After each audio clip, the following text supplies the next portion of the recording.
é sentido Litoral Sul, aqui na Padre Manoel da Nóbrega.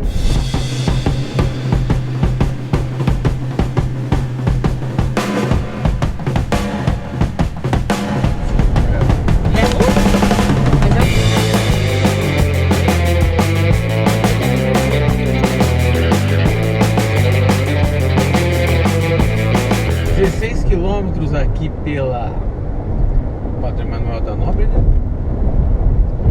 a gente chega em Praia Grande. A estrada tá ótima, assim, asfalto, tem um trecho grande de concreto, 3 faixas direto.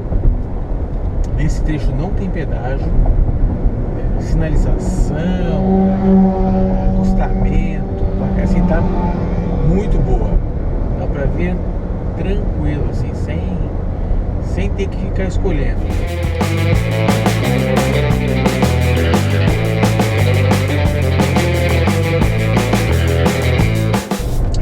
11 quilômetros aqui na Padre Manoel da Nóbrega, a gente chega no acesso para Mongaguá, desde Praia Grande. A estrada piora bastante, 3 faixas para 2 faixas, piso, né, que era perfeito, passa, não tem buraco, mas tem bastante remendo, é bem desse jeito aqui.